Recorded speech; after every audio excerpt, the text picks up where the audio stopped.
Inert pair effect के बारे में बात करते हैं। इनर्ट पेयर इफेक्ट क्या है? जैसे कि इनर्ट से जाहिर हो रहा है कि किसी चीज़ ने इनएक्टिव रहना है या नॉन रिएक्टिव रहना है, और पेयर है तो केमिस्ट्री के अंदर मोस्टली हम इलेक्ट्रॉन के पेयर की बात करते हैं। अगर इसकी प्रॉपर डेफिनेशन देखें तो ये क्या है? Incapability of outermost s electrons to participate in a chemical reaction. यानी कि ये इलेक्ट्रॉन एस इलेक्ट्रॉन्स की बात हो रही है, और वो क्या करते हैं जी? इनकेपेबल होते हैं कि पार्टिसिपेट करें किसी भी केमिकल रिएक्शन में, शामिल नहीं होते हैं किसी भी केमिकल रिएक्शन के अंदर। इसकी हम रीज़न देखते हैं कि ऐसा क्यों होता है। इसकी रीज़न जानने के लिए सबसे पहले हम एक टेबल ले आए हैं जिसमें हम देख रहे हैं कि फोर्थ ग्रुप को हमने सेलेक्ट कर लिया है, जिसमें कार्बन एलिमेंट है, सिलिकॉन है, जर्मेनियम है, टिन है और लेड है। इनके एटॉमिक नंबर रिस्पेक्टिवली यहाँ पर लिखे हैं 6, 14, 32, 50 एंड 82। तो इनर्ट पेयर इफेक्ट जो मोस्टली पाया जाता है वो टिन और लेड में पाया जाता है। यानी कि ये जो दो बड़े बड़े एलिमेंट्स हैं अपने इस ग्रुप 4 के, इनके अंदर जो है इनर्ट पेयर इफेक्ट पाया जाता है। यानी कि इसके एस इलेक्ट्रॉन्स जो हैं वो इनकेपेबल हैं to participate in a chemical reaction. वो पेयर की फॉर्म में रहना पसंद करते हैं। और क्या वजह है जी? ड्यू टू पुअर शील्डिंग, या फिर इसको कहा जाता है इनअफेक्टिव शील्डिंग। शील्डिंग क्या है?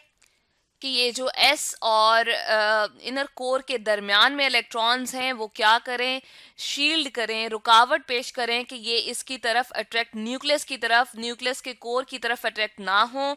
लेकिन पुअर शील्डिंग होती है या इनअफेक्टिव शील्डिंग होती है, इस वजह से ये स्ट्रॉन्ग अट्रैक्शन फील करते हैं किसकी तरफ? न्यूक्लियर कोर की तरफ। तो स्ट्रॉन्ग अट्रैक्शन है किसकी जी? NS2 इलेक्ट्रॉन्स की टूवर्ड न्यूक्लियर कोर या न्यूक्लियस की तरफ।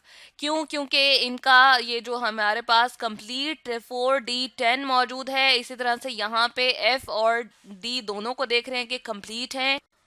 4F14 और 5D10 ये कंप्लीट हैं, इसलिए ये इनफेक्टिव शील्डिंग प्रोवाइड करते हैं एस इलेक्ट्रॉन्स को, NS2 इलेक्ट्रॉन्स को, यहाँ पर भी जो मौजूद हैं। इसलिए ये एस इलेक्ट्रॉन्स अनपेयर नहीं होते, यानी कि अलग-अलग होके और रिएक्शन में पार्टिसिपेट नहीं करते, बल्कि पेयर्ड ही रहते हैं। और ये मोर लाइकली बिहेव करते हैं एज कोर इलेक्ट्रॉन्स, बजाय इसके कि वैलेंस इलेक्ट्रॉन की तरह बिहेव करें। तो ये वजह है कि inert pair effect in elements में आता है। जबकि अगर बात की जाए सिलिकॉन, कार्बन और जर्मेनियम की, तो इनके अंदर शील्डिंग इफेक्ट जो है वो बहुत ज़्यादा होता है। इसलिए ये क्या करते हैं? इनके एस और पी दोनों इलेक्ट्रॉन्स जो हैं, हम कहते हैं कि केमिकल रिएक्शन में इन्वॉल्व होते हैं। यही वजह है कि ग्रुप 4A में अगर हम देखते हैं तो आउटर कॉन्फ़िगरेशन NS2 NP2 की हमें इस फॉर्म में मिलती है, और कार्बन के मोस्टली हम जब कंपाउंड्स देख रहे होते हैं तो C+4 में ये एग्जिस्ट कर रहा होता है। या हम ये कह सकते हैं कि इसके चारों के चारों इलेक्ट्रॉन्स जो है वो केमिकल रिएक्शन में इन्वॉल्व होते हैं। सिलिकॉन के भी चारों इलेक्ट्रॉन्स जो है वो इन्वॉल्व होते हैं, इसी तरह से जर्मेनियम के भी।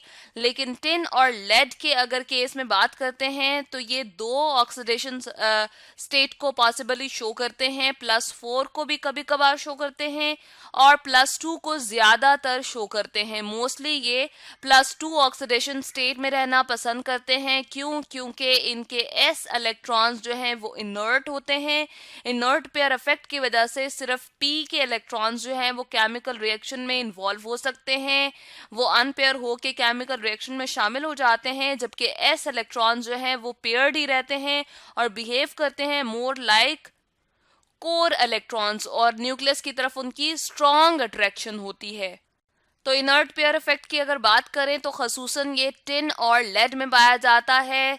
और नीचे की तरफ एरो हम दिखा रहे हैं कि इनर्ट पेयर इफेक्ट बढ़ रहा है, यानी कि ऊपर वाले एलिमेंट्स में ये जो ग्रुप 4A के एलिमेंट्स हैं इनमें इनर्ट पेयर इफेक्ट इतना जो है वो नहीं पाया जाता, लेकिन टिन और लेड में खसूसन मौजूद होता है। तो इसलिए मोस्टली हमें जो स्टेबल कंपाउंड्स मिलेंगे टिन और लेड के, वो +2 ऑक्सीडेशन स्टेट में मिलेंगे। और वजह क्या है? इनर्ट पेयर इफेक्ट की वजह है। इसके साथ साथ अगर हम देखें कि स्टेबिलिटी का ऑर्डर अगर देखते हैं तो डिक्रीजिंग स्टेबिलिटी हमें +4 की ऑक्सीडेशन स्टेट के साथ मिल रही है। जर्मेनियम +4 में अगर हो तो ये स्टेबल है एज कंपेयर टू टिन +4 की ऑक्सीडेशन स्टेट के इस हवाले से, और लेड +4 जो है वो सबसे कम स्टेबल है। और इन दोनों में खसूसन जो इनर्ट पेयर इफेक्ट होता है, तो इस वजह से ये +2 ऑक्सीडेशन स्टेट में ज्यादा स्टेबल कंपाउंड्स बनाते हैं। उसके बाद कुछ ये रिएक्शंस हमने दिखाए हैं कि जर्मेनियम +2 ऑक्सीडेशन स्टेट में अगर कंपाउंड्स इसके मौजूद हैं तो ये लाइकली किस में कन्वर्ट होने की कोशिश करता है, जर्मेनियम +4 ऑक्सीडेशन स्टेट के कंपाउंड ज़्यादा बनाना पसंद करता है। इसकी ऑक्सीडेशन हो गई है, 2 इलेक्ट्रॉन इसमें से मज़ीद निकल गए हैं। उसके बाद अगर हम टिन +2 की बात करें तो ये वाले कंपाउंड्स लेस स्टेबल होते हैं और रिड्यूसिंग एजेंट होते हैं मोस्टली। इनकी फर्दर अगर ऑक्सीडेशन हो, 2 इलेक्ट्रॉन मजीद रिमूव हों, तो टिन +4 ऑक्सीडेशन स्टेट में जो कंपाउंड्स होते हैं वो ज्यादा स्टेबल होते हैं। दूसरे लफ्जों में अगर बताया जाए तो ये स्ट्रॉन्ग रिड्यूसिंग एजेंट्स होते हैं, जबकि टिन +4 के जो अगर हम ऑक्सीडेशन स्टेट की बात करते हैं तो ये वाले कंपाउंड जो हैं ये स्ट्रॉन्ग ऑक्सीडाइजिंग एजेंट के तौर पे एक्ट करते हैं। इसके बाद अगर बात करते हैं लेड 4 कंपाउंड्स की, तो वो ऑक्सीडाइजिंग एजेंट हैं, लेकिन वो कन्वर्ट होना पसंद करते हैं किसमें, लेड +2 कंपाउंड्स के अंदर ज्यादातर, क्योंकि वो मोर स्टेबल फॉर्म होती है और इसमें इनर्ट पेयर इफेक्ट जो है वो सबसे ज्यादा पाया जाता है।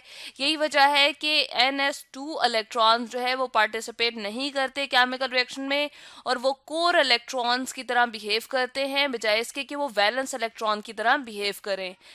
तो लेड +4 जो है वो रिड्यूस होके क्या बना रहे हैं, लेड +2 कंपाउंड्स बना रहे हैं। यहाँ बताने का मकसद ये है कि यहाँ पर टिन की जो है इनर्ट पेयर इफेक्ट वाली जो ऑर्डर देखा था वो कंपैरेटिवली कम है लेड के मुकाबले में, यानी कि लेड में इनर्ट पेयर इफेक्ट सबसे ज्यादा है और इसके +2 के कंपाउंड्स की स्टेबिलिटी सबसे ज्यादा है। जबकि इस वाले ऑर्डर में हम देख रहे थे कि लेड +4 से ज्यादा स्टेबल होते हैं कौन, टिन +4 के कंपाउंड। इसलिए ये हमने इक्वेशंस शो की हैं।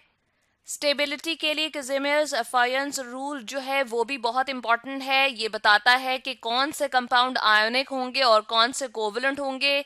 आयोनिक कंपाउंड में हम देख रहे हैं कि जिसके ऊपर लो पॉजिटिव चार्ज हो, लार्ज कैटायन यानी कि बड़े साइज का हो, और स्मॉल उसके साथ एनाइन अटैच हो, तो इसके अकॉर्डिंग लेड +2 के ऊपर लो पॉजिटिव चार्ज है यानी कि कम पॉजिटिव चार्ज है, जबकि लेड +4 के अंदर जो है वो हाई पॉजिटिव चार्ज है यानी कि +2 जो है वो छोटा है, +4 बड़ा है।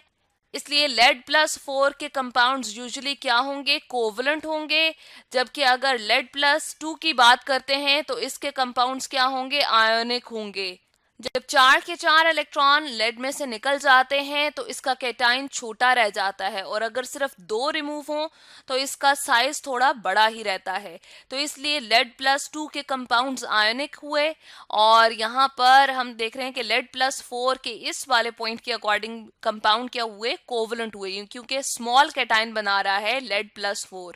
टिन +4 के केस में भी ऐसे ही है, और टिन +2 के केस में अगर बात करें तो तब क्या है, लो पॉजिटिव चार्ज है और लार्ज कैटाइन होगा एज कंपेयर टू टिन +4 के मुकाबले में, तो ये भी आयनिक कंपाउंड बनेंगे। और इनके साथ स्मॉल एनाइन अगर हो आयनिक कंपाउंड में तो ये आयनिक कंपाउंड होते हैं, और अगर लार्ज एनाइन अटैच हो जाए तो वो क्या होते हैं, कोवलेंट कंपाउंड होते हैं। तो यहाँ फयंस रूल के अकॉर्डिंग हमने आयनिक कंपाउंड और कोवलेंट कंपाउंड को भी देख लिया है।